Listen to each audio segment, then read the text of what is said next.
السلام علیکم ورحمۃ اللہ وبرکاتہ۔ اعوذ باللہ من الشیطان الرجیم، بسم اللہ الرحمن الرحیم۔ فاتخذتموہم سخریا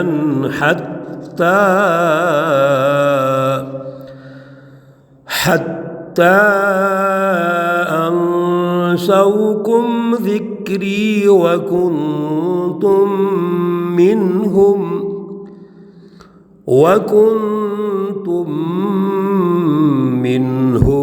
تضحكون۔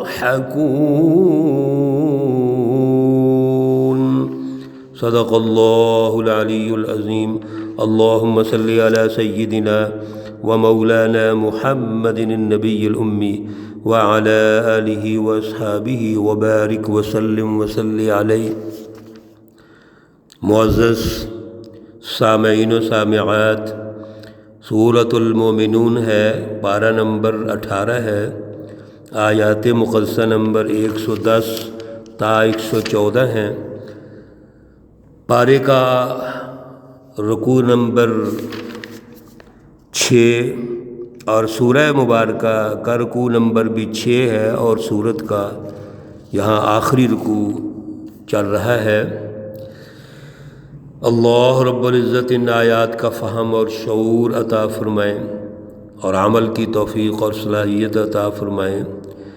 گزشتہ درس میں اللہ رب العزت نے مجرمین، کفار، مشرکین، منافقین، حزب الشیاطین کا نقشہ ہمارے سامنے پیش کیا تھا کہ جب وہ عذاب سے دوچار ہوں گے تو پھر اللہ سے ریکویسٹ کریں گے ہمیں واپس بھیج دے، ایک موقع دے دیجئے، ہم درست ہو جائیں گے۔ اللہ فرمائیں گے کہ نہیں، ایسا نہیں ہو سکتا۔ قال اخسؤوا فیہا ولا تکلمون، آپ میرے ساتھ بات چیت مت کیجیے۔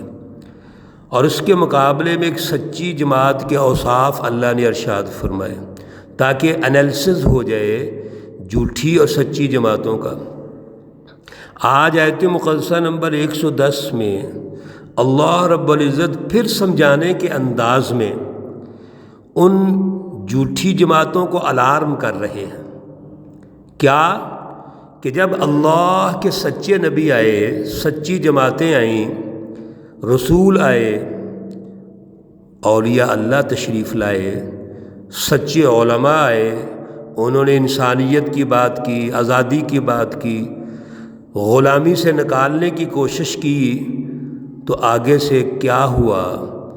حکمران اشرافیہ نے اور ان کے اعلی کار جو قومیں ہیں، کیا کیا انہوں نے؟ فاتخذتموہم سخریہ، آپ نے ان کا مذاق اڑایا۔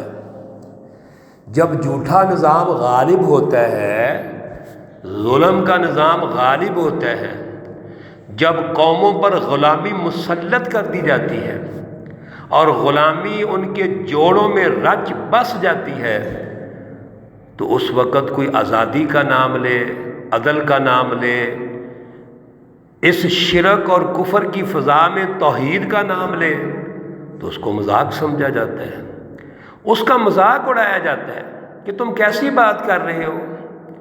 جھوٹوں کے غلبے میں سچ کی کیا حیثیت ہے؟ جہاں پر پورا سسٹم جھوٹ کا ہو، ادارے جھوٹوں کے ہوں، سیاسی معاشی مینجمنٹ جھوٹوں کی ہو، وہاں پر ایک شخص سچی بات کرے گا تو اس کا مذاق ہی اڑایا جائے گا۔ تاریخ گواہ ہے، ان ظالم حکومتوں نے، طاقتوں نے سچے نبیوں کا مذاق اڑایا۔ اللہ فرما رہے ہیں فاتخذتموہم سخریہ، تم نے ان کو مذاق بنا لیا۔ اور سب سے بڑی بات یہ ہے حتی انسوکم ذکری، وہ اللہ کے نبی، سچی جماعتیں میرا پروگرام لے کے آئی تھی۔ یہ جو فلسفہ توحید ہے یہ تو میری طرف سے ہے، اس کی رٹ کو قائم کرنے کی انہوں نے جد و جہد کی ہے، تو آپ نے تو ان کی مخالفت میں مجھے بھی بلا دیا۔ انسوکم ذکری، تم میری یاد بھی بھول گئے، مجھے بھی تم نے بلا دیا۔ وَكُنْتُمْ مِنْهُمْ تَضْحَكُونَ، اور تم میں سے جو بڑے بڑے اشرافیاتی حکمران تھے، بڑی بڑی پوسٹوں پر تھے، ظلم کے نظام سے وابستہ تھے، مفادات حاصل کرتے تھے، انہوں نے مذاق اڑانا شروع کر دیا اور وہ ہنستے تھے۔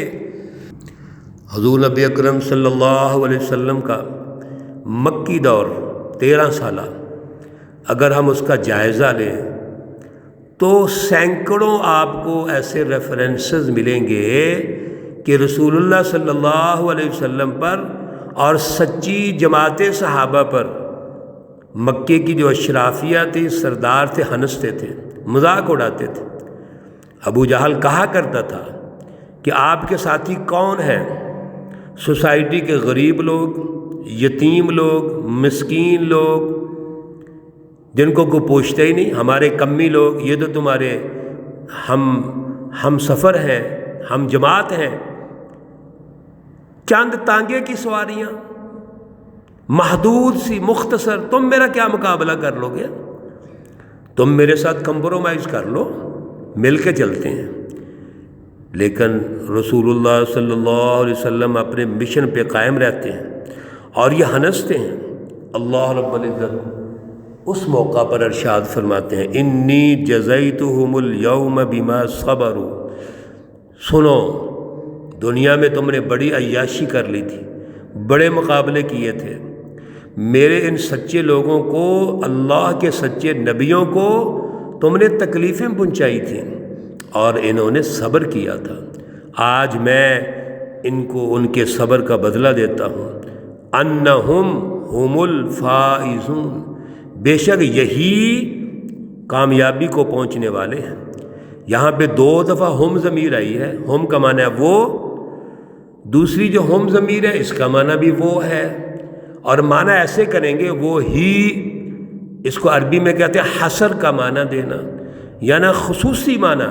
اللہ رب العزت ان الفاظ کے ذریعے سے ارشاد فرما رہے ہیں کہ کامیابی اصل میں سچی جماعت کی ہوگی۔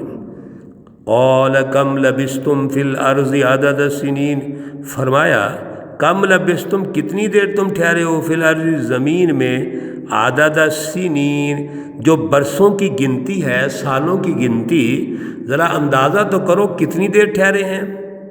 قالو، کہنے لگے، لبثنا یومن، ہم ٹھہرے ہیں ایک دن، او بعض یوم، یا دن کا کچھ حصہ۔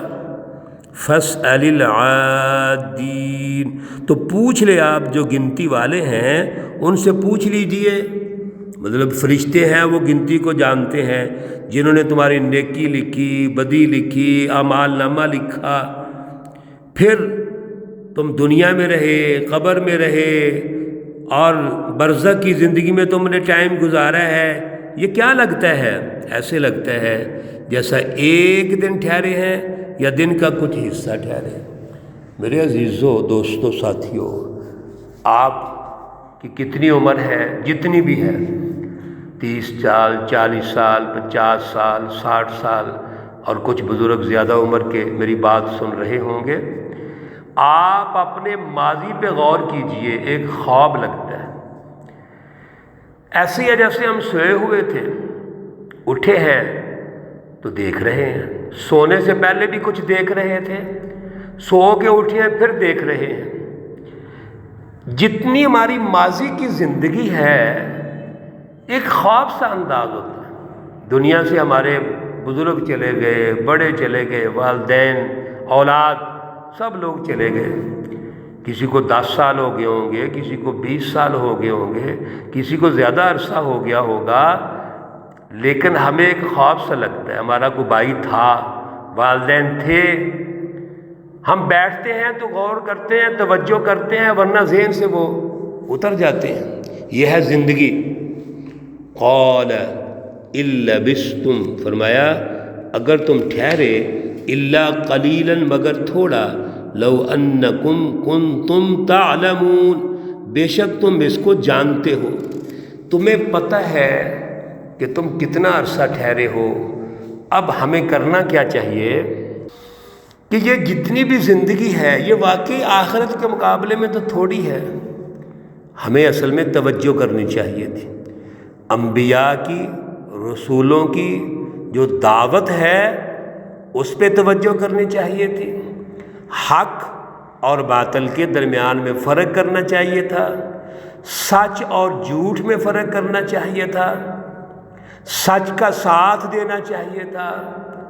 تو پھر کیا ہوتا؟ آج ہم شرمندہ نہ ہوتے، آج ہم سرخرو ہوتے. آج بھی میرے عزیزو دوستو اسی کی ضرورت ہے. ہم توجہ کریں. یہ مہینہ بابرکت توجہ کا مہینہ ہے، توبہ کا مہینہ ہے. باتیں کرنے اور سننے سے گزارا نہیں ہونا.